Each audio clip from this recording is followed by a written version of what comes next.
Take a police detective on the back slope of his career, add in a cop on the edge, toss in Gary Busey and loads of heroin, and happy holidays. It's Lethal Weapon. Stay with us. Welcome, friends, to the 3324 podcast. That was a fantastic intro. Heroin. Oh Just man, call it lots of heroin. snow. Lots of snow. This is our Christmas episode, so happy holidays to everybody. Hopefully, this is coming out the day after Christmas, so December 26th. So hopefully, everybody had a safe and happy holiday, and you enjoyed some time off and time with family. Eric, happy holidays, Merry Christmas. Happy holidays to you, my friend, and to our two guests who are with us tonight. Too. Always, Santa was good to have two presents this year. There you go. Yeah, 2 presents. Yeah. Gift number 1, Christy Cuomo. Happy holidays, Merry Christmas. Welcome to the show. Welcome to our second Christmas episode. Happy holidays, Merry. Is today's Boxing Day? Boxing Day? Is that the day after Christmas? Is that it might be. I think so. Boxing up the return, boxing up the stuff we don't want. Google. We don't want to exclude the Canadian holiday of Boxing Day. We don't want to exclude anyone in their holidays. Yes, for our friends Happy Merry. up north, absolutely. Happy Boxing Day, and of course all the Jewish people that don't celebrate Merry Christmas.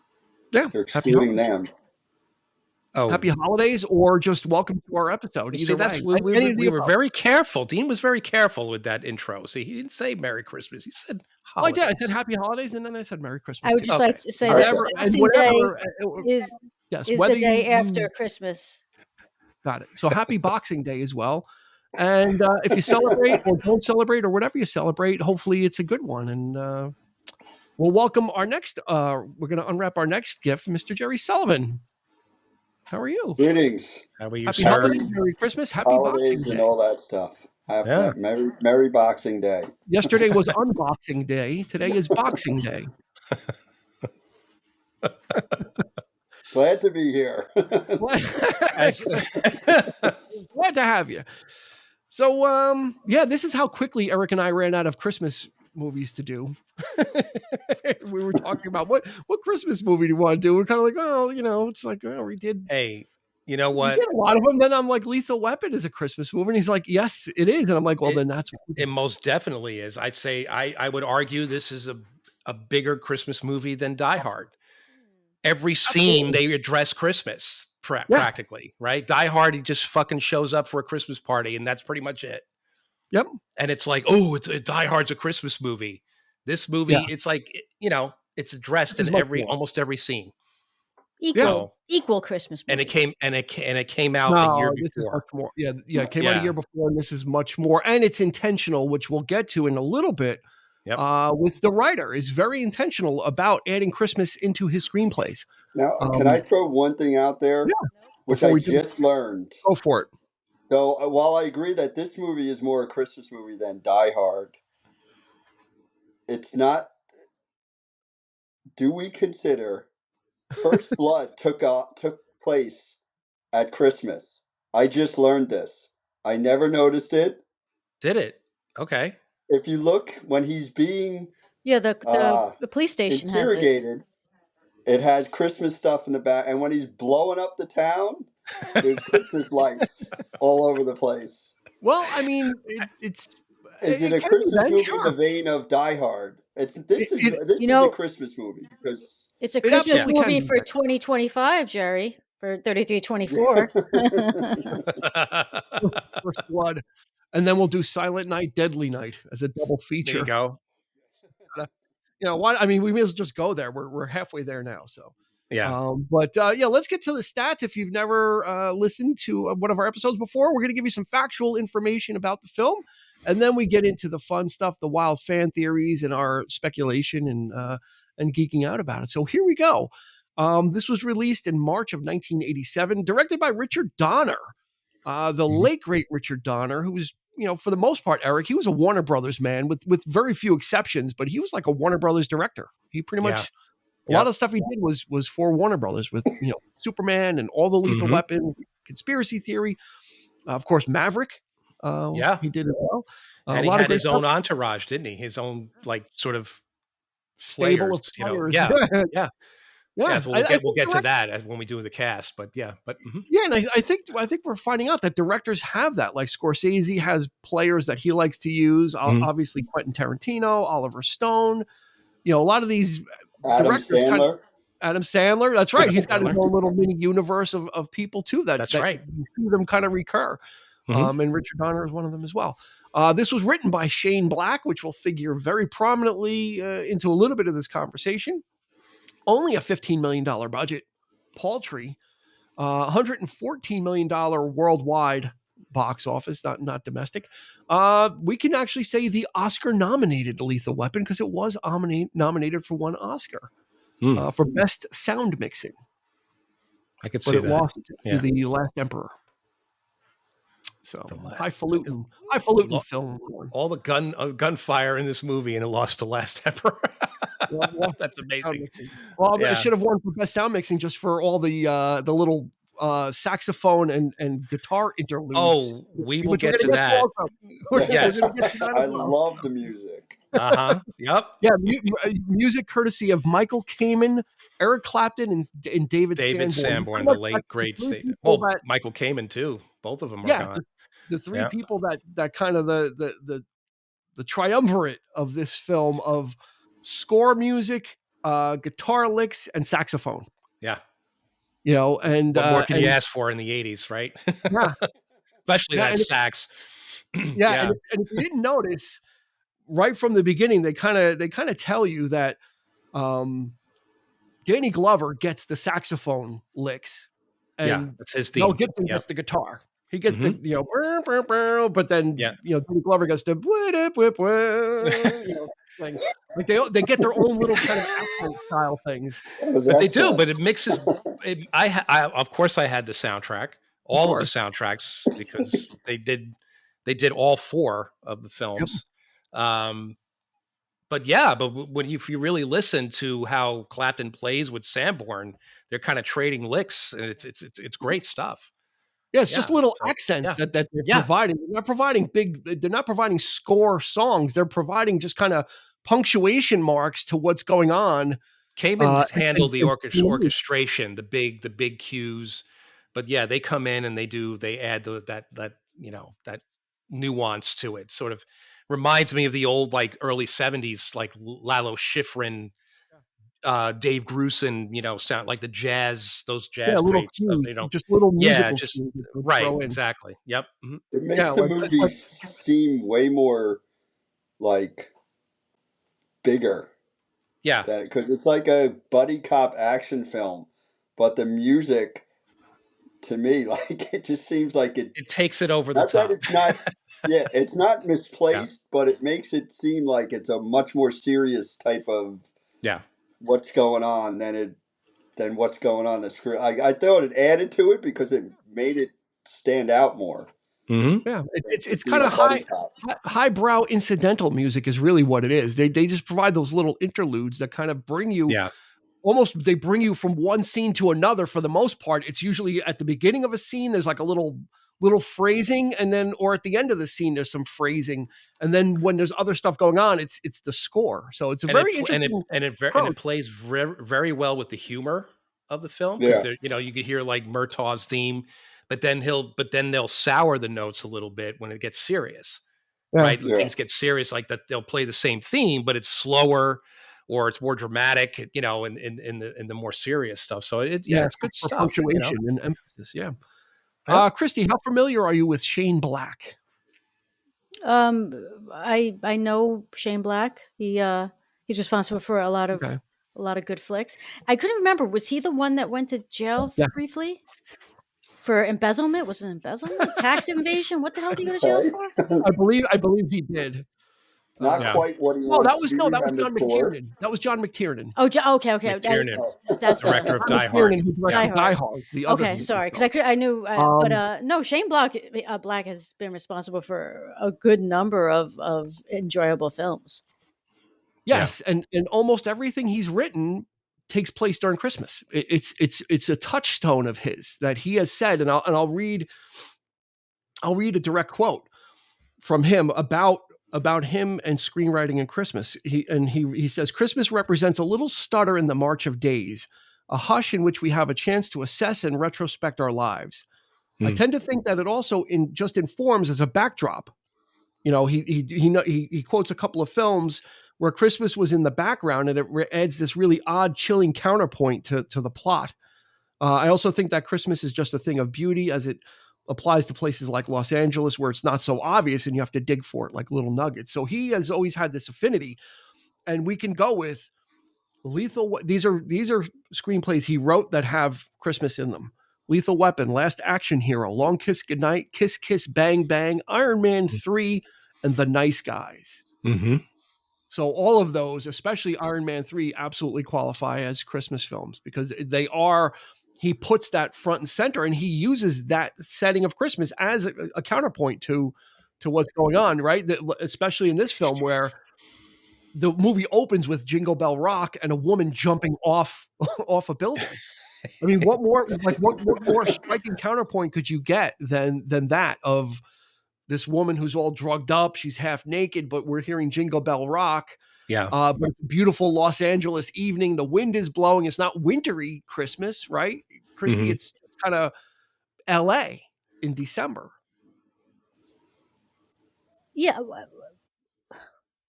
Since you brought up the opening scene, one of the things that just is startling, I think, and again, looking into it from the scope of where we are now in society, so unnecessary. The nudity, the biting of the lip, the trying to make it like erotic, you know, for the sake of sexualizing a woman.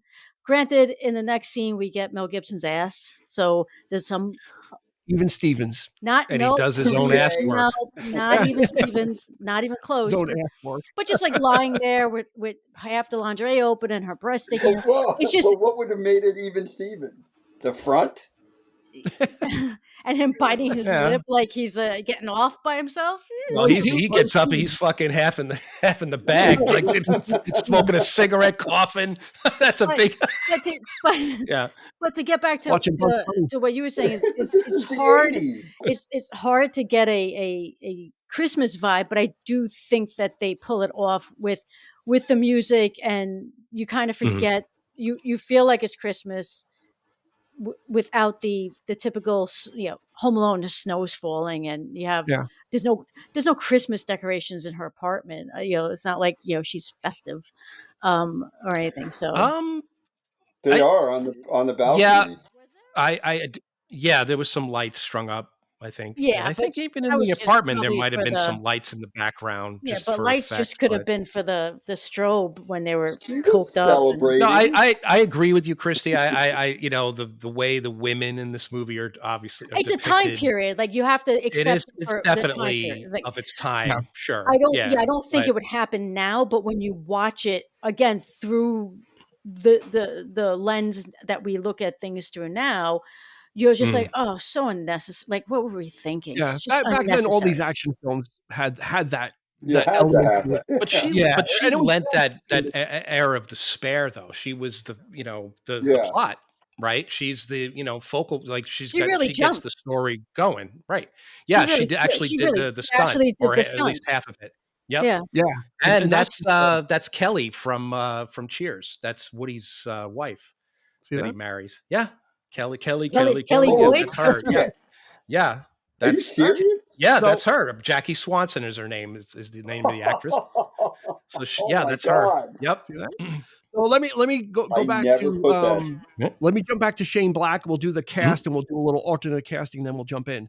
So Shane Black wrote this screenplay, and he wanted to write an urban Western, which this very much feels like an urban Western. And his original draft was very different, but while this script was being looked at and kind of being rewritten, he said to Joel Silver, the producer, "Hey, can you like put me in a movie or something? Is something I can do while I'm waiting?" And Joel Silver's like, "Yeah, we'll put you in a little movie called Predator."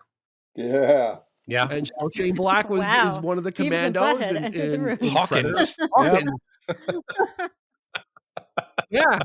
So while Lethal Weapon was kind of going through its production phase, he did work, and he did some uncredited rewriting and script doctoring on Predator too. He didn't get any credit for it, but he did he did a little work on it. Now, Eric, do you know who was originally approached to direct this film? Oh No. yeah. Sauce for the goose, Mr. Savick. Yeah, Leonard Nimoy. Yes, I did. Leonard Nimoy was originally approached to direct. I did hear But- that. I don't see Leonard it. Nimoy. But turned Yeah. it down Yeah, because of Because he was doing. lighting. 3 Men and a Baby he was working Yeah. on. hmm So I can't. Leonard you know, Nimoy did 3 Men and a Baby? He did. Yep, he directed it. Jesus Christ. yeah, he wasn't a I prolific didn't know director. Shane Like Black was a director till way later. he I didn't knew do him too from much. Predator. Yeah. Shane I Black was didn't- mainly a screenwriter. He didn't do too Yeah. much directing, but Or I didn't know he was that side until way later. Nimoy. It seems like he always wanted to be a director, and he did get to direct, but then he didn't really do much with it. I can't see him handling an action film like this. I think Richard Not like Donner this. was No. perfect. Yeah, had the right sensibility for it. Let's see. It Bruce probably would Willis? have been. I dare say, probably would have been more comedic. Yeah, He more would have light. leaned into the comedy of it. I think more. Yeah, but the lighthearted. action, the brutality of this, the violence in this movie, I don't think he would have. Touched it. Yeah. Definitely not. Nope. Considered for the role of Riggs, Bruce Willis, Christopher Lambert, Christopher Reeve. They were all approached for the role of Christopher Reeve. I just can't see. Yeah. I can't Ow. see him. I can't see him. Other actors before. God, I'm sorry. I could. yeah, he's too see, big, buddy.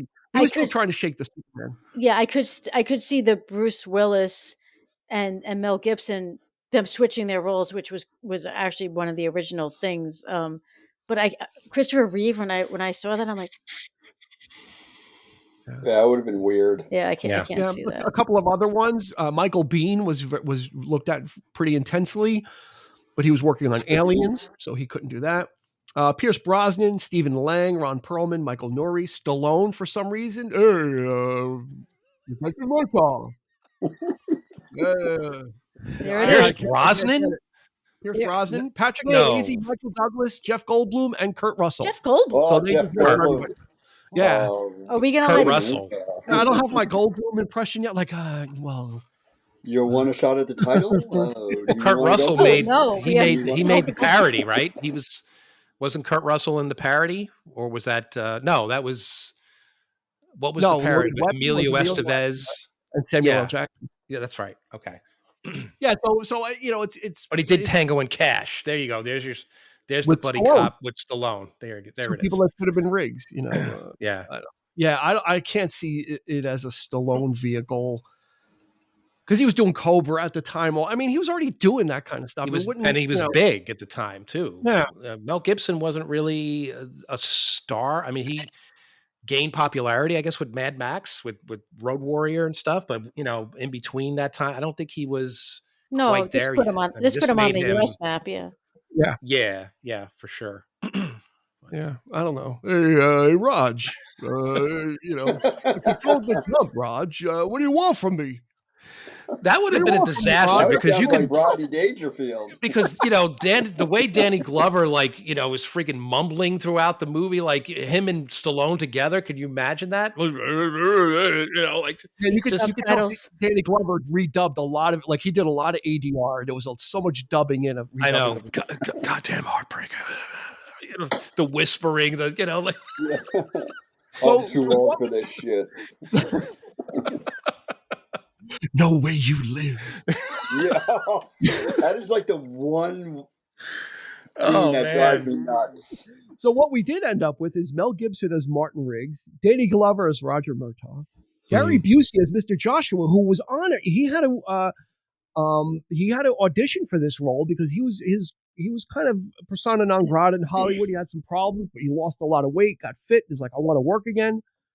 So they got him as Mr. Joshua, which is perfect. This is like prime Gary Busey before the eyes went wacko and just everything, like the hair. He just morphed into something else. Mitchell Ryan as General Peter McAllister. Shut. He was in Dark Shadows. He was one of the the regulars in on the that. original. Yeah, in the then, original. Yep. Tom Atkins as Michael Hunsaker. We know him from Ah, Halloween 3, right? You and kill The him, Roger. Fog. You owe me. You kill Yeah. him. The great Darlene Love as Trish Murtaugh, who is known for having a singing career, but then she started to transition into acting. But a big singer in the 60s, and oddly enough, she's known for a lot of Christmas songs, a lot of holiday songs, Marshmallow Yeah. World, and Marshmallow. a whole bunch of others. Dean. Marshmallow World. Marshmallow. And then Tracy Wolf, introducing Tracy Wolf as Rhiann Murtaugh, which is, they handle that relationship could have been problematic, but they handle it as a puppy love crush that she has on Mel Gibson, and Mel Gibson doesn't entertain. She was annoying too. Was that? She was annoying. Really? I love that family. Like that. That's one of the things about the film is they immediately immerse you into both worlds. When we see Danny Glover, he's in the bathtub, and his kids come in and celebrate his birthday, which is kind of weird. Was that not weird? No, that's weird. I'm the only one that thought that was weird. There's not enough bubbles in the bath. There's no bubbles in the bath. No, there isn't. Just that's thin film on top. Okay. But other than that, I agree with Dean. Like, I like how he is with his kids. Like when the three little ones come out, and he's like, "Which one's my kid?" And I love his affection for his children. It's kind of infectious. But the bath they show scene, it, they don't tell it. And with each film, you grow up with this family. You see the kids grow. By the third one, there's that bit with Nick and his Murtaugh killing his best friend, and the gang and all that kind of stuff. I mean, it's good stuff. You immediately get a feel for the house is as much a part of the family as well. Like it just feels so inviting and so welcoming. It's like I immediately, like, whenever I see this movie, it's like I want, even though her cooking is horrible, I want to have dinner at the Murtaugh house, because it seems like so much fun. The dinner scene when they invite Martin, when they invite Mel Gibson over, and get the desserts, and it's just stuff that you have done in your family before. The two younger kids are goofing off. Somebody said, I don't know who wrote it, but they said it was Lethal Weapon is 48 Hours meets The Cosby Show. And it's not too far off. They bring out the Sara Lee frozen desserts, which we might know now. Like in the 80s, that's the dessert they'd bring out, the frozen Sara Lee cakes or whatever. I do want to ask, is that a picture of Danny Glover at Murdoch? No, it's Martin Luther King. Oh, it is on the wall. When he walks in, the sketch. Because I'm like, that's weird. Is that like a sketch of him? No, that's. Like it was just an odd piece of because the art, it seemed sparkly. So I was like, oh, one of the kids, it's really good. One of the kids. It was made of velvet. Yeah, and a nice piece of foreshadowing too is you see the stuff on the refrigerator about apartheid in South Africa. That I saw. That prominently in Lethal Weapon 2, which is a big part of the plot there. There's that continuity that I love. So and then on the flip side, Jerry, we get Martin Riggs. His opening shot is a lone dog running on the beach across the street and then into this trailer among other trailers. It's almost like it's not even a trailer park. It's just like people living by the beach, living on the beach. And he is diametrically totally opposite from the life that we're seeing in the Murtaughs. I didn't see this movie in the theaters. I'm not sure when I saw it, and I'm not sure what this says about me, but I actually, what's the word? I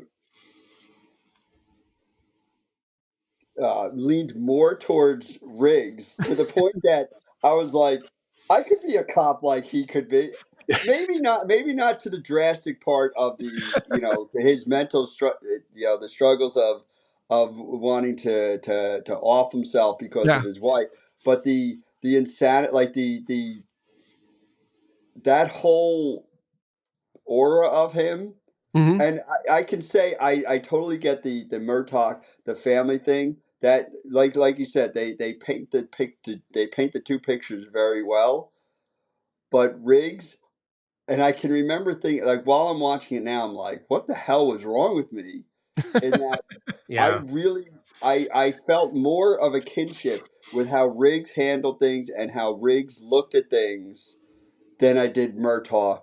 And it was like, I was he like, was if the I was a edgy. Well, cop, he I was would, just The fucking edgy, cool, the edgy man. loner. Yeah, You could the edgy maybe that's loner. where, admit it. I looking mean, at it through those eyes, one of the things that came to me just when I was rewatching it was there's a line in it when the psychiatrist or whatever was arguing with the captain and was like, he's not good, he's off the, and the captain says, well, if he kills Yeah, himself, then we'll I'm know. wrong. And I'm like, could you imagine that today? Like, it's fun. Like, this yeah, movie stood up to the point of when I rewatched it, I loved it the same. It was still great. The action sequences yeah, are done because there's no computer generation. It's yeah. no CGI. It's all like real stuff. But I'm like, Stunts. there's a lot of Yeah. things in it that would not last today. And that was Oh, one no thing that hit me. way. Yeah, Could That you imagine like you a could captain not being make this like, movie well, today. if he No. kills himself, I'm wrong. The And then police HR would be interrogated involved in 2 children. seconds. Yeah. yeah, You like that whole thing of like, there's Now you you there's know, out. him. Now you, Alfred. Alfred. I Is wanted that to I a wanted real to ask gun? you guys, Yeah, it's a real gun. but to that point, I wanted to ask you guys, there's a deleted scene apparently with Riggs when you first meet Riggs. When he wakes up, he's drinking the beer, and then there's something on the TV that kind of pisses him off. So he throws the beer bottle at the TV and he breaks the TV.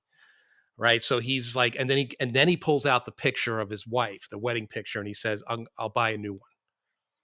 Right. So like later on, after the bit with the guys and the Christmas tree lot and all that, he comes back home. He's carrying a box with the TV. Now, instead of the scene that I guess that was shot with him trying to commit suicide, watching Bugs Bunny, the scene said he goes out to find a prostitute, and he pays the price. That she gets in the car, his truck, and he gives her the money, and he's like, "I want you to come home with me. Three Stooges is on tonight. I want you to watch the Three Stooges with me." And that she's like, "Are you serious?" And he goes, "Yeah, that's He's like, boop, boop, and he does the whole bit. Now, that to me, that scene feels like that's what would happen today. That's the kind of thing I think that Yeah.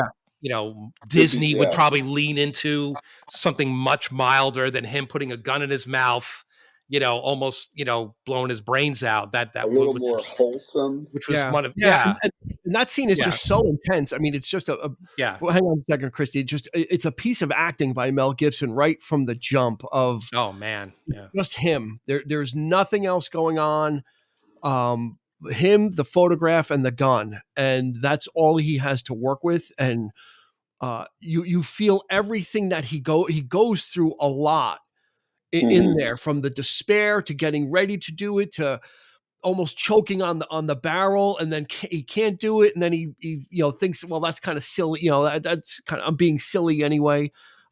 He really shows that he's more than just, this cop on the edge. He really shows his range there, Christy. One of the things about that scene, and I don't know if it's true or not, but so Mel Gibson had something to act off of. They kept like a blank in the chamber. Now, what we know today with blanks in chambers and the safety of guns, and they acknowledged that there was a little risk to it.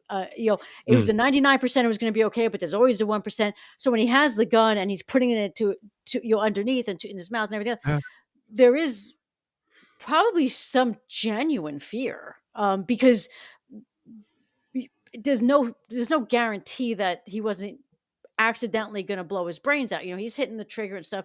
An accident could have happened. Again, what we've seen happen, starting with The Crow and everything else. The other thing, to your thing about the prostitute, Eric, I mean, would they have handled it as well as when Danny Glover said to the other prostitute, all dressed up and no one to blow? No one to blow. No one to blow. Funny. You're real funny. I mean, You're hilarious. Let's get back to the chief. It'd be nicer to the prostitute today. Hopefully. There is the thing, the reason why the chief is so callous and so cavalier about that is they firmly believe that Mel Gibson is faking. They think, well, he's just pretending to be crazy so he can get a pension and get out. And that, I mean, I'm not excusing the chief because he's really great because he's just so like, I don't, I really don't care. The woman's giving him all the psycho babble, and she almost becomes a caricature of herself in the rest of the films. Like it's almost like a running joke with her. But in this one, it was more serious, where she's like, "Yeah, this guy's got real problems," and he's like, if he kills himself, then we'll know. And then he's trying to go into the in the bathroom, like, excuse me, I'm going into the men's asshole. room. And these are, and we mentioned the company of players that Richard Donner, Mary Ellen Trainor, who plays the psychiatrist, and the great Steve Keehan is I always thought it was his brother because he looks a lot like Richard Donner, but it's his cousin. And he's he was in Superman. You see him in like pretty much probably all of his films. I'm sure he probably pops up in the Goonies at some point. Most likely. I don't know for sure, but yeah. I mean, like I said, these familiar faces. But yeah, he's great, and he was. I remember when we saw Lethal Weapon 3. Dean, you busted out laughing when when they kidnapped him, and he's like, "What the fuck?" And he's like, Dean, like he was like crying. I'm like, "What is so fun?" Like just the delivery of the way he said it was just. We don't have actors like that. We don't have character actors like that anymore. Like that's like him, Emmett Walsh. Like all these guys are like there are certain breeds, Strother Martin, guys like that were of their time, and they're just. I'm going to throw out Shea Wingham. I think is a kind of like that. He's kind of like that. Shea Wingham is like that a little bit. He's kind of a he's got that he's vibe. A little bit more of a. He's more than a character actor though. He's kind of he gets juicy and meaty parts. He does, but he has that quality to him.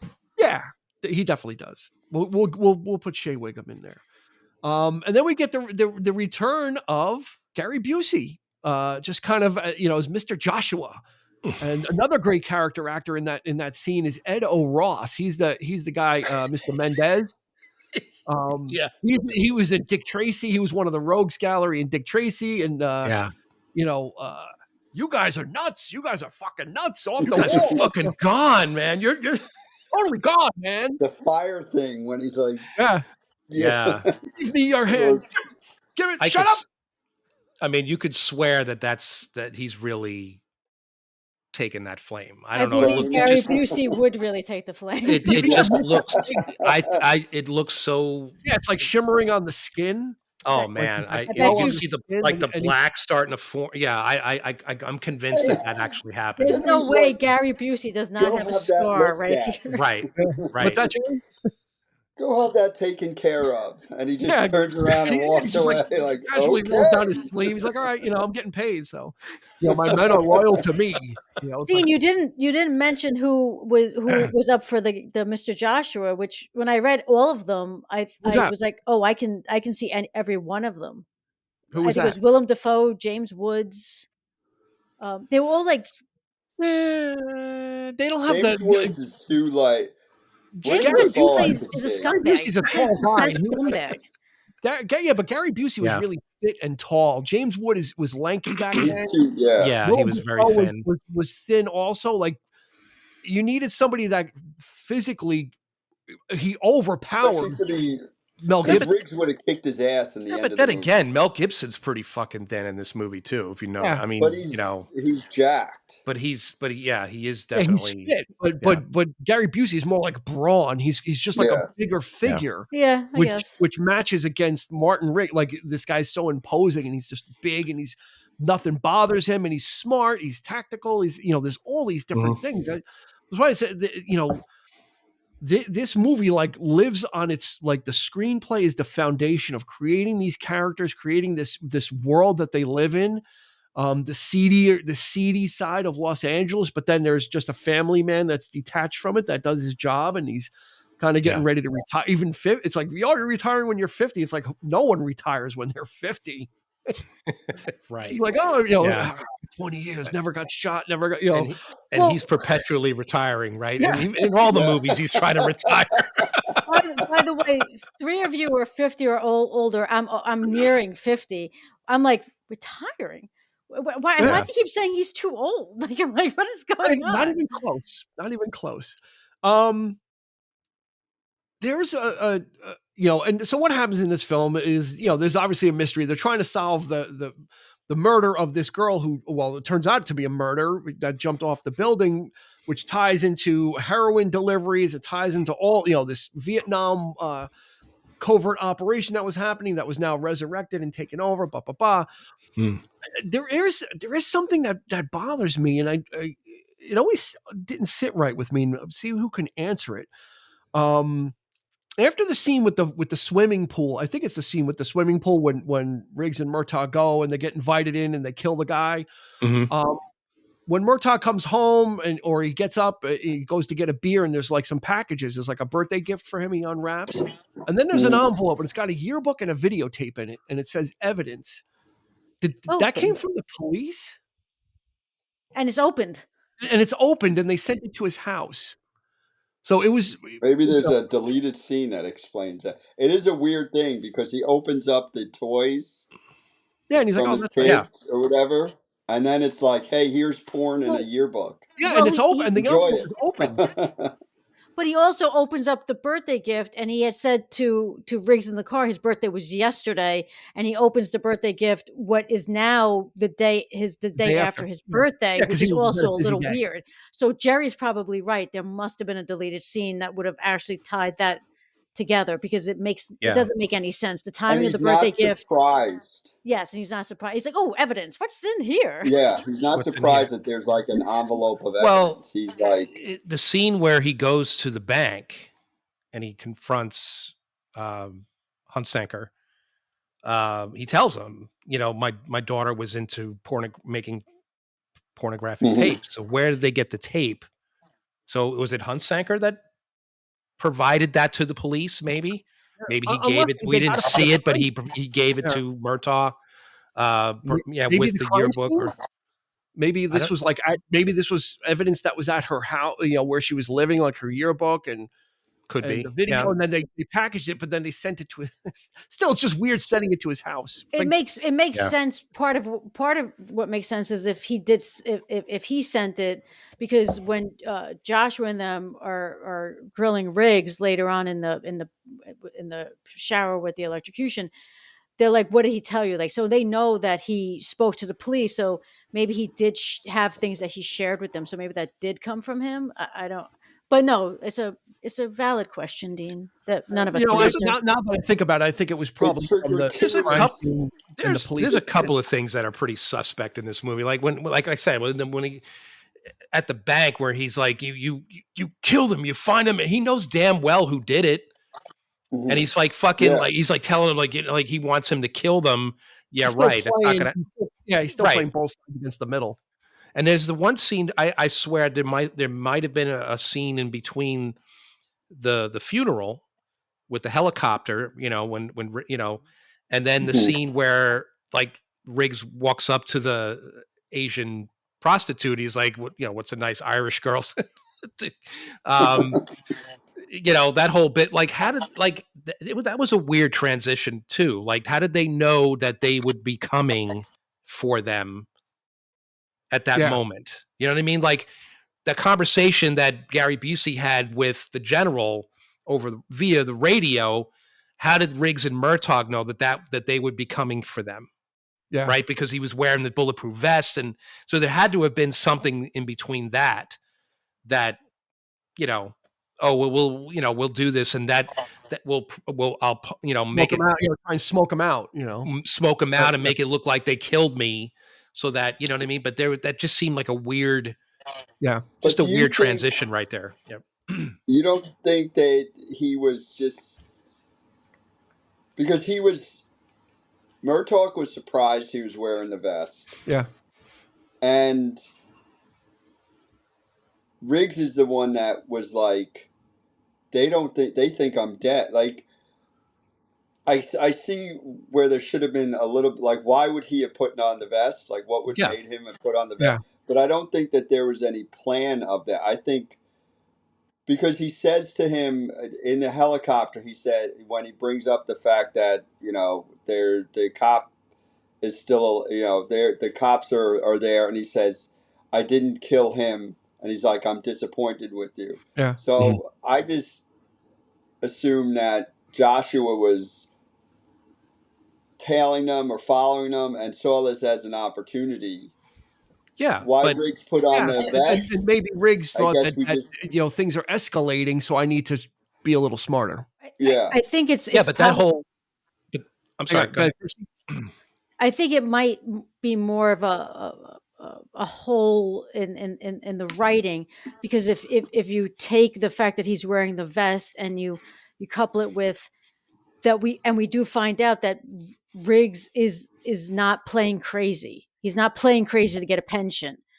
He's depressed because his wife died, but he also makes it very clear the only reason he doesn't kill himself is for the job. So he's not stupid. So putting the vest on kind of solidifies the fact that he doesn't want to die. Like, he's not trying to kill himself, and especially not in the one thing that keeps him alive. So it's probably just, always took it as like, maybe it's just it's a hole in the writing. It just, you had to kind of get there on your own.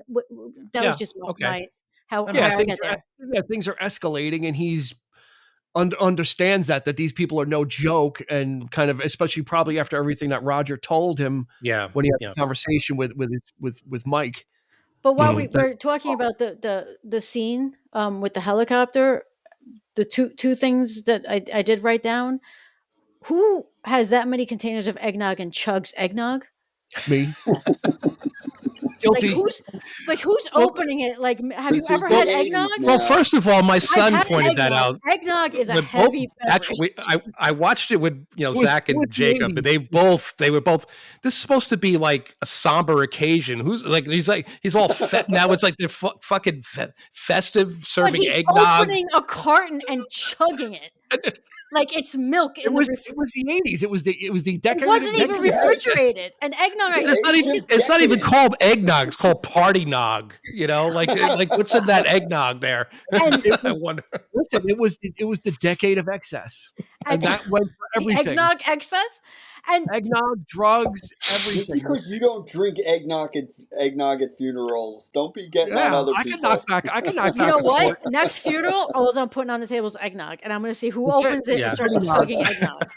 And have we ever seen the use of a helicopter quite this way? It's used like a car. Like, it's always in the scene, and in the field, like when they're going after the cars and they're like, he's like, Gary Busey's like, go get her, and like the helicopter's like literally turns around like it's a vehicle and starts chasing it. It's just it's an odd. It's like they that's what they budgeted for, and they had to use it.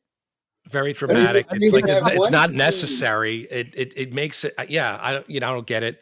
People had that complain about Close Encounters, the scene in the Gobi Desert where the helicopters like come over, and like they were like, that was a major critique. Like, who has like jeeps flying over the dunes and the friggin' helicopters like flying close to the ground? Why is that a thing? Like, what's so dramatic about that? I think it makes the scene in the desert. It's over the top, but it is intimidating. Yeah, it makes a statement. Yep. When you see them driving and there's a and then one of the reasons to go back to what's her name, Brianna being annoying, she turned into Rianne, Jerry. It's her name. Rihanna.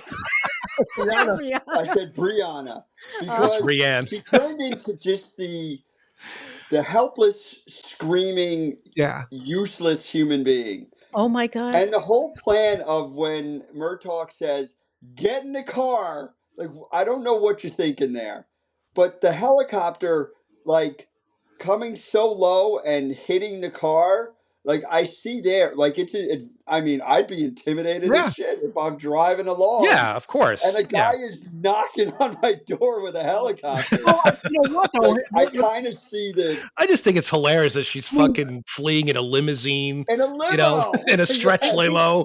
They might have, they might have had bodies on it. But you talk about excess. Dean, I agree. I totally, yes, Dean, you're absolutely right. The excess of that. Yeah, but they might have needed a helicopter to pick up General McAllister, though, right? I mean, he was all the way out there with Riggs, kind of getting him, but not really, because they show them walking. They show them walking towards, Oh yeah, I think I think it's like you say, it's intimidation. It was that's the bottom line. And I think Riggs could have shot Mr. Joshua. He almost had him. He had a shot, but because he was doing his crazy show yourself, he wasted that second. If he shot, the wind, he was trying to get the wind right too, because the wind was blowing and the smoke. I mean, he's got, you can't. I think he could have had him. Yeah, but Jerry, that's 90% of every action movie. Everybody has to have their lines, their monologue before they fucking kill somebody. It's never accurate. It's never, I have a question for Dean. That scene. Yes, I would drink a whole thing of eggnog. Yeah, I'm gonna. Merry. And then I'll go for another one. Merry Christmas, because I'm getting you eggnog. That scene. What film was inspired by that? To at least have something similar in it. At least that's how I felt. Scene? What the desert scene? Casino? It didn't remind you of anything? Casino? Totally reminded me of Seven. Driving out. So I was like, oh, this is where Seven got that from. Totally reminded me of Seven. Yeah. Definitely. Like, how do you tell them where to go? They said go to the lake. desert? It was something lake. Turn right at the tumbleweed. Yeah, but it's you'll see the pretty vast.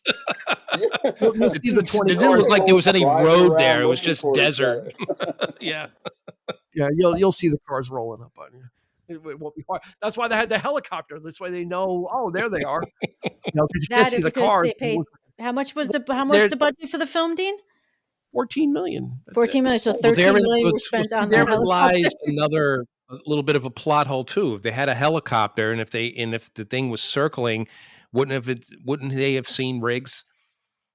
Well, it wasn't. It just came in with everybody, right? It didn't. Yeah, but it didn't go that far. But it could have, and that would have been. But it's but the potential of that is like, they should have, used it to make sure that there was no other cops. Instead of using right. So it just flies around like 10 meters, around everybody, and it lands like Christy was saying, it's like a car, but it should have been like flying a couple of miles out just to make sure that there was nobody else coming, that, they could have easily spotted Riggs that way. So be better at your job is what we learned. Well, Riggs was dead. They never would have guessed it. Yeah. Well, they figured it out in short order, but then you got the great scene actually when Rian gets kidnapped and Riggs and Murtaugh are in the living room talking about this, and Mel Gibson Riggs is like, Raj, it's going to get bloody. Yeah. And they are bathed in red light. Yes, I noticed the whole scene. They are sitting in front of a Christmas tree, but there is a red light from down below or somewhere. They are bathed in red light when they're talking about how this is going to get bloody. So it's a nice touch push for the audience. Yeah, a little, really kind of driving it home. That's cinema. Like Jerry said in the beginning, I think action films, even now, should be shot practically. Like this is a lost art of shooting films with actual car crashes and flips and just putting it in the real world. And that's kind of where action films have kind of lost a step, is now because they can do CG. These guys can do leaps that are not in the realm of possibility, and just all this other stuff that really kind of, you can amp it up with in a practical movie, but they never really did. Like these movies, the action scenes were big, but they weren't like implausible. The most implausible it got was Die Hard 2, when Bruce Willis gets blasted out of the, oh my God. But there was still that keeping it in the realms of possibility, but nowadays with CG, they just kind of do everything. Cars, jumping across bridges, fast and furious, rooftops. You could do that. Stuff. And to Jerry's point, like I watching this, I appreciated that this was just going to take place like with what was there. They used the old piston under the car to flip it over, the hydraulic piston and flip it over, and just regular old gunplay, regular old fist fighting. It was, wasn't, it was brawling really at the end, which, you want to talk about a scene that had no business being in there was the whole fight. It's like the guy's arrested, and it's like, well, no, let's, now we're going to do police brutality now. Murdoch said it's on him. He's like, oh, yeah, but then at the end he goes, hey, I'll take full responsibility. This is Riggs is, and his other, they got to do this. He just killed 2 cops. So let him kick the shit out of them. Son of a bitch just killed 2 of our men. Yeah. Well, that's like that extended the film by like 5 minutes that didn't need it. Because in the end, we could have gotten Gary Busey being arrested and pulling the gun out of a cop anyway. This didn't really lead to that. The only thing it led to was Mel Gibson, it gave him the thing of not killing him. Right? Because I was like, fucking kill him, and break his neck and break his unhinged fight I've ever seen. What's that? Like just the way. I mean, that was like the last 20 minutes. Once he kills the torture guy. Yeah, Endo is forgotten. The movie just is hilarious. Like that fight was just so unhinged. It was like you said, like it was gratuitous, but he wanted a shot at the title. Yeah. Give him a chance. Jackrabbit. But Jerry, did you say, Jerry, that Murtaugh wanted to it's like a tag team match? He's like trying to get in. Yes. He's like let me, and he's like, let me take him. Let me take him. Yeah, you can take him. He's like tired old man, running, like when he, dragon. But the thing is I wasn't convinced that Riggs. I could understand if maybe these guys had a history, perhaps they met back in the war. Like there was, I would have totally bought that scene at the end, but it just felt there wasn't enough of that going on. Like, this guy's just as good as me. Whatever. And the fact that he got away from Riggs, is that the reason why he can beat the shit out of him now? Like, because he didn't even know who he was. I think there's some contempt. Right. I think exactly. At one point he goes, "Is that him?" After the guy falls and is hanging, he goes, "Is that him?" Yeah. I think there's a contempt for the fact that he's a mercenary, the whole heroin thing, right? Because he says, he goes, Mel Gibson says to Joshua, he goes, "Why don't you just call it what it is? Just call it heroin. Like you're pretending you're elevated above this." So I think he just had a real contempt for the whole thing. That these guys were Vietnam vets like he was. It was special forces, but they're using, they're really betraying that whole thing. And I think that's really the name of special forces. Like he's making what made Riggs who he was. Yeah. He's giving it a bad name because they have the same tattoo. They're the same person. Yeah. Different sides of the coin.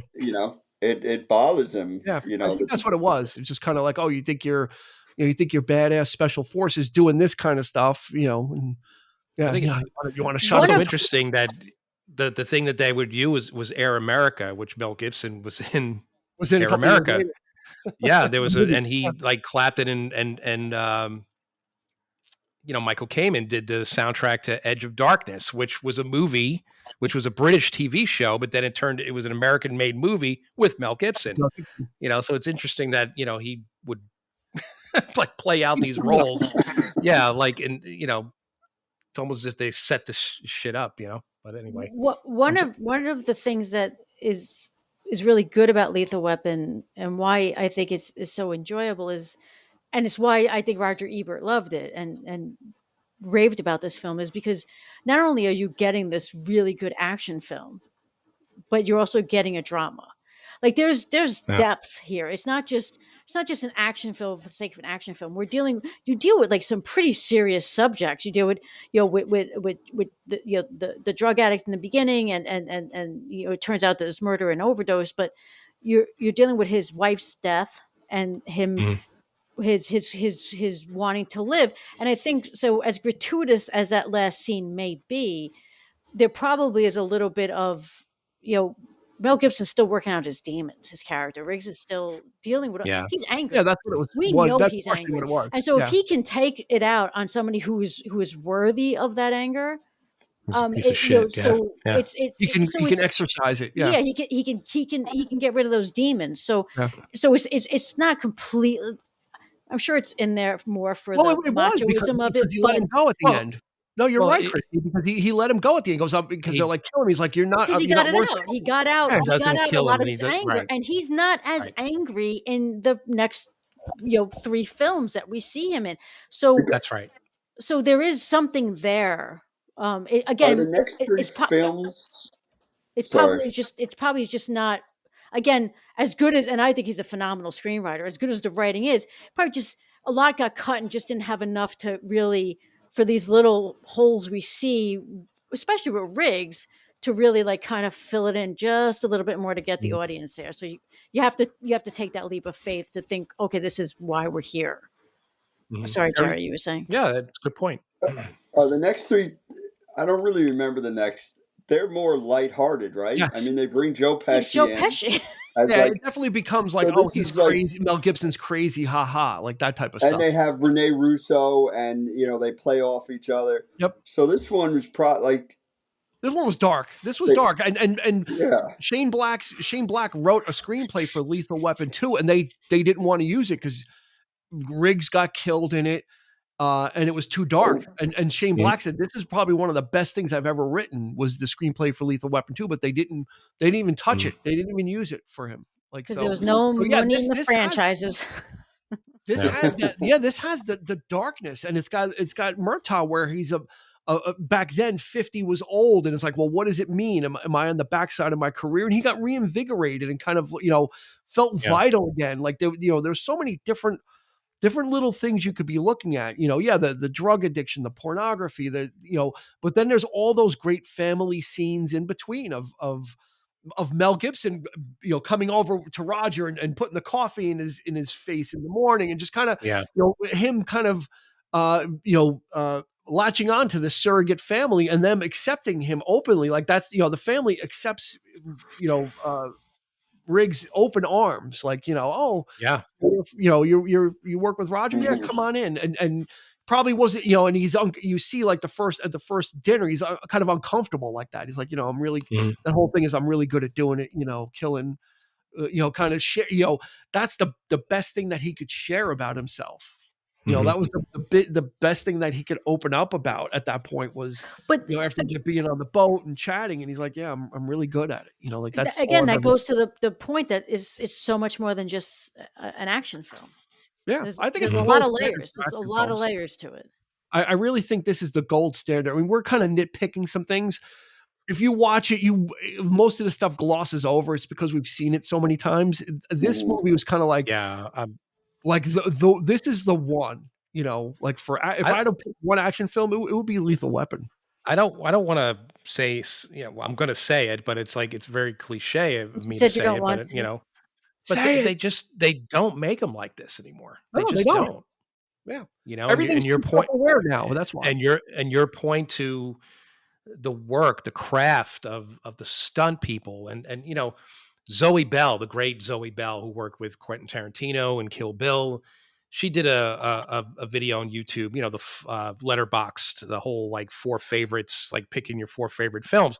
Lethal Weapon was her first, and she was like actually embarrassed by it. Like she said, like, I'm under the umbrella of Quentin Tarantino. He's got this big brain, and he knows movies like no other person, and blah blah blah. But she was like, you know what? This is my shit.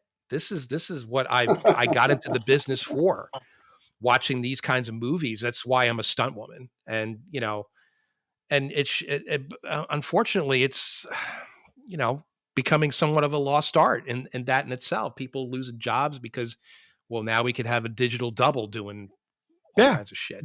Or AI now is even worse. So yeah. Hopefully much like vinyl, it comes back.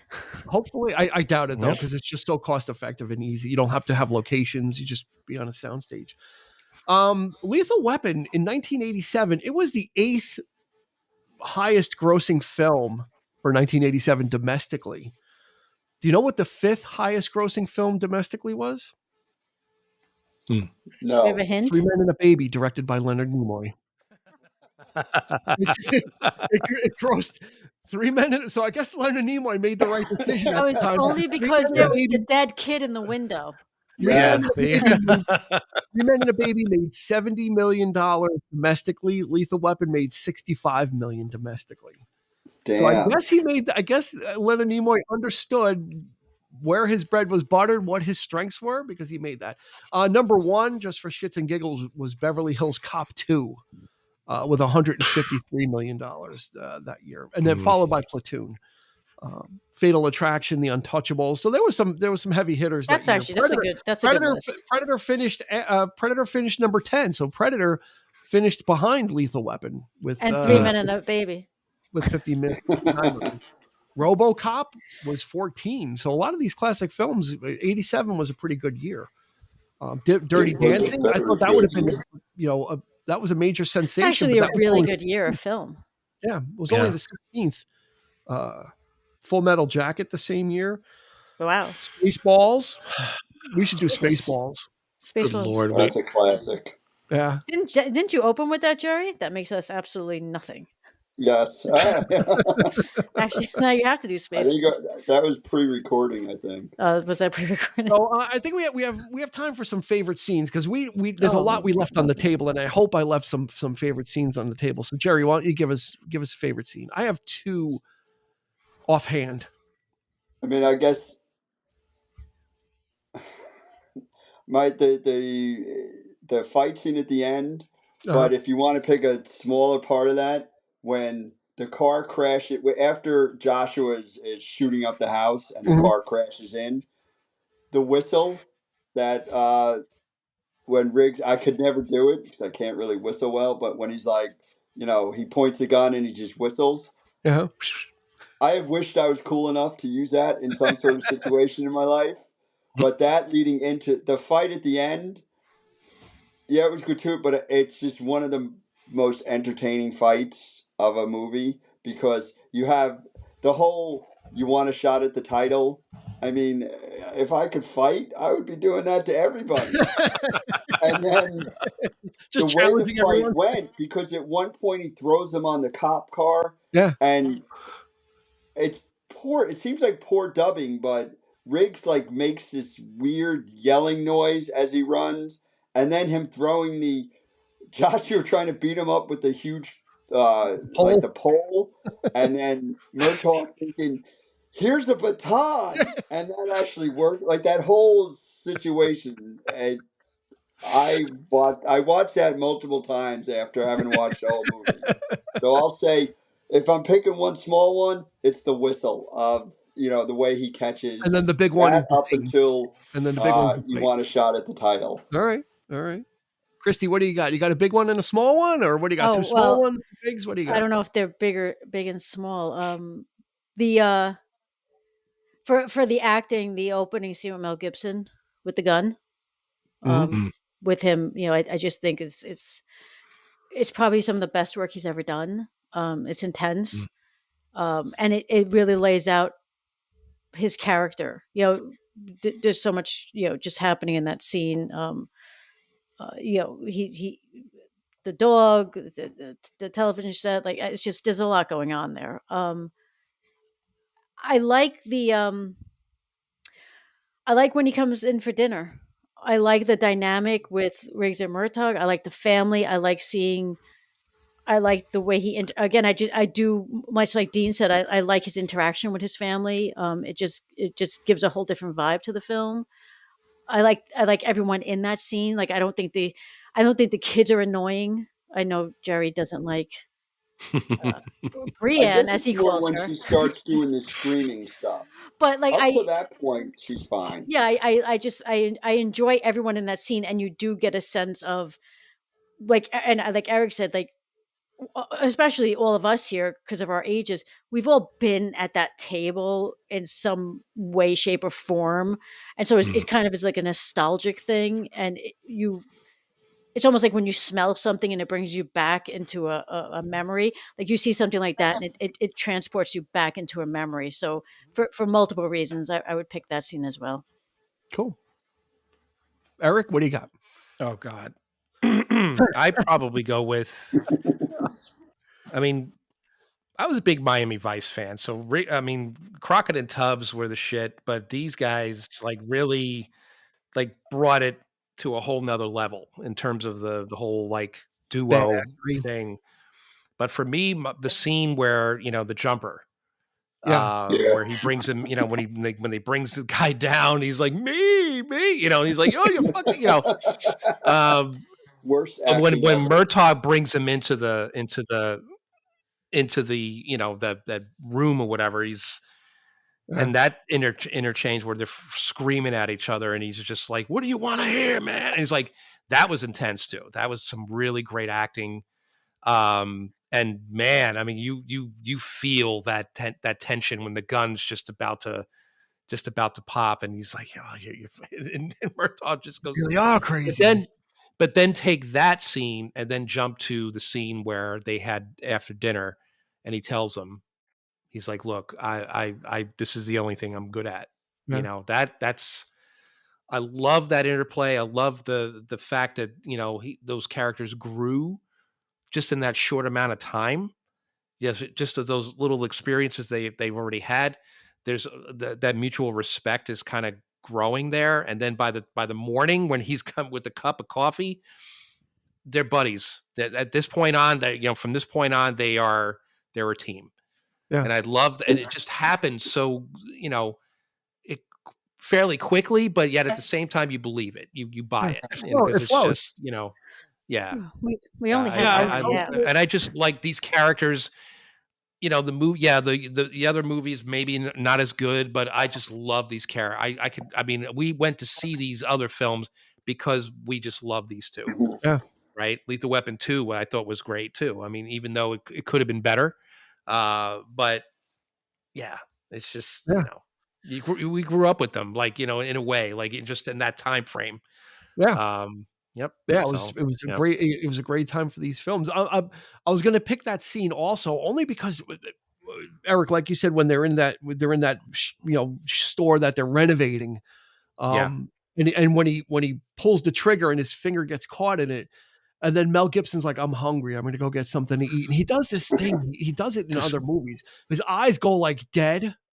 His weird face, yeah. He's like, I'm hungry. I'm gonna get something to eat. And he made this like he totally detaches from everything that just happened. Like it's a weird detachment that he has about it. Like he doesn't acknowledge that was just really intense. It was kind of like, I'm just gonna get something to eat. So, and he made this weird like face, like with his mouth, like, and he just like walks out. You know, whatever. You know, and he could have been hungry. He just had a hot dog. Don't they mirror when he's in the first scene, he puts the gun in his mouth and then he puts the gun under his chin. And then don't they mirror that in that scene? Yeah, he said, don't nibble on the barrel. Put it, you know, put it in your mouth. Puts it and in. then he said, better under the chin. First. Yeah. Puts his head first, and he said the bullet might go through the ear. Back you know, to that, like the fact that he really was doing that. Yeah. And then it's like when you say, like, you know, afterwards when he's like, I'm hungry, it's like Murtaugh literally, I mean, you know, the perception of it is he saved him by throwing his finger in there. And it's like, it's almost a relief. Like, if you want to be like play psychiatrist, he's like, this guy has my back. But he can't, he's probably never had that. So he's like, all that adrenaline's gone. He saved the guy. He did it his own way. But now he's like, I just need to go eat. And it's like, it's a whole, like, you almost get that. It's like a letdown. It's like, you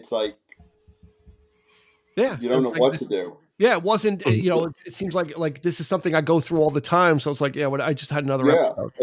Actually, it's something he goes through probably on, you know, a regular basis. One of the things one of the things it's easy to forget in this movie. It's like you keep reminding yourself that Roger was part of the war too. He was a veteran as well. Yes. Yeah. So that's they have that in common, you know, like, but you forget that because he's a family man. He kind of seems like he got over things fairly easier than Riggs might have, or Gary Busey's character, you know. What you're forgetting, what we assassin, Murtaugh was saved. So they had to. What we know about their journey, the Vietnam War is a lost thing. Like, this seemed like a time when there was a lot, like, people would come, like, if you were a Vietnam vet, you saw some shit. You don't really get that with, like, soldier stories of today. But anyway, like, they took two different paths because Murtaugh was saved by Honsacker. Yeah. Riggs was the assassin. He was the murderer. Yeah. He never had someone have his back. Yeah. Now he literally had Murtaugh had his back for the first time that he had ever seen. Someone was there to, even though he told him he was crazy. Yeah. He showed him your life is worth this. You are part of this, and it's a different thing than Riggs had ever had. Yeah, Christine, then I'll do my favorite scene. You picked a complex. Sorry. You picked a complex scene. You picked a complex scene, Dean.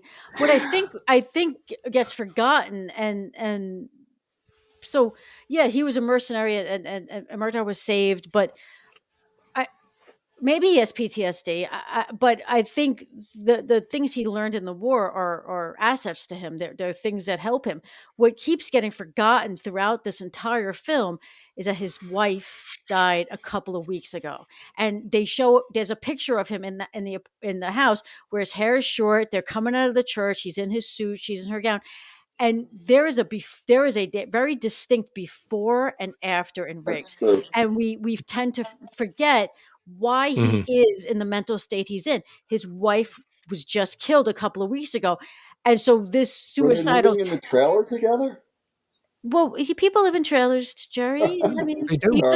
Sorry, I'll stop. But I'm assuming that they probably had a house, and we don't know because we don't know the before Riggs. We have one photo that gets snapped in front of us, and it is a very different looking human being than what we get now. So I think that is more, again, the writer might have just assumed the audience was going to get there, or things got cut, or he just had to keep the script, to 90 pages or whatever the length of the film was.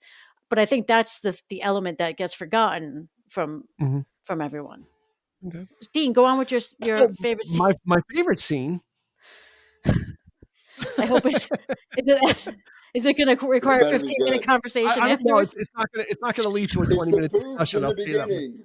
My favorite scene is after the whole desert and the helicopter, right? So Riggs and Murtaugh are captured, right? And they have them separated to find out what they know, right? And so they got Mel Gibson strapped up. He's going to get the electric shock. And they got Danny Glover with the fucking salt, like the fucking Morton, the handful of Morton salt right into the fucking wound. He's like, "I'll fucking kill you," I'm not telling you spit.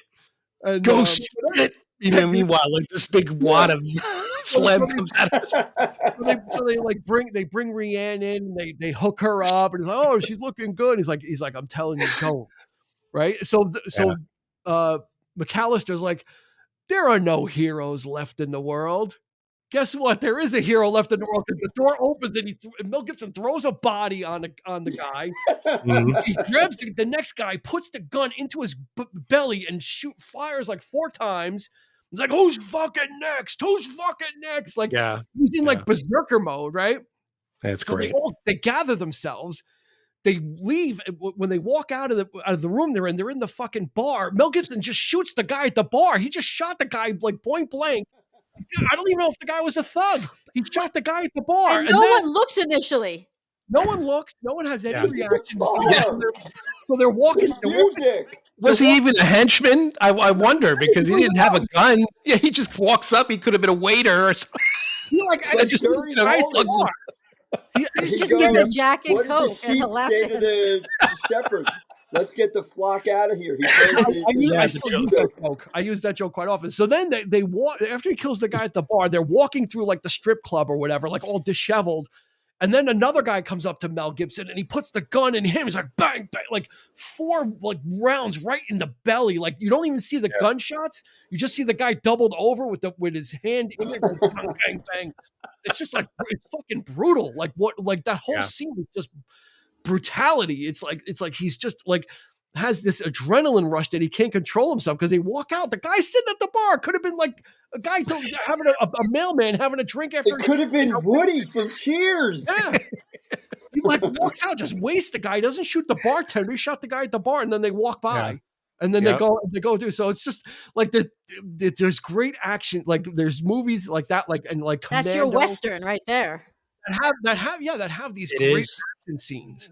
Most definitely, it's very much what Shane Black Western pitched. That's Western. It's an urban Western. It's got the showdowns. It's got Danny Glover with the gun facing off, one bullet shooting the guy, and the car flips over, and they should have had Clint Eastwood in the bar and shot him. The thing of it's they had to, and it's important enough to show that they're dealing with people who are like higher level killers and things like that. So the gunplay isn't just, gratuitous like street thugs, even though Gibson in the beginning, he shoots those guys in the the Christmas tree lot. He's just fucking going to town there. But Kiedis' his father from Red Hot Chili Peppers, one of the actors. Is it really?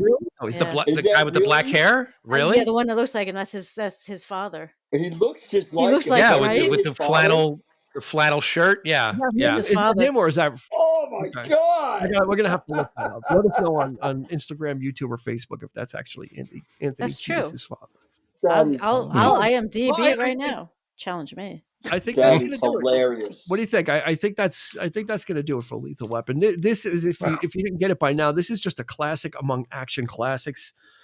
This is action film 101, especially for the 80s. Just kind of has all the elements of what they were building up to. Like they would, this pad, they took this from 48 Hours, obviously, but like I said, they improved on it, and then the Lethal Weapon model was taken for another 3 films, and they're supposedly maybe working on a Lethal Weapon 5. Actually, there's talk. They made a series. I've never seen the series, but yeah. That whole mismatched buddy thing, just really like I think Lethal Weapon cemented it with the popularity that 48 Hours didn't get, and then just was and again, just from there just kind of grew, and then you had Die Hard right after it. So really the action genre really got kickstarted with that, with Gibson, Stallone, Bruce Willis, Arnold Schwarzenegger. This was like the glory days. 87 through 92 or 93 was just like pretty much. Yeah, we were just getting fed a steady diet of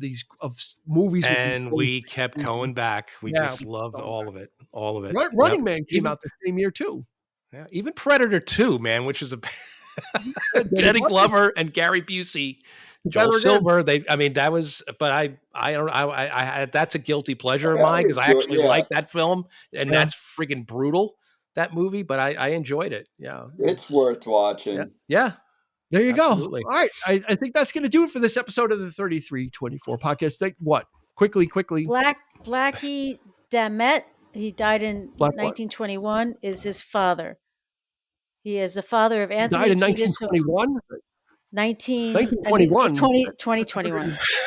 120 years ago. You're going to tell me this guy doesn't look like him?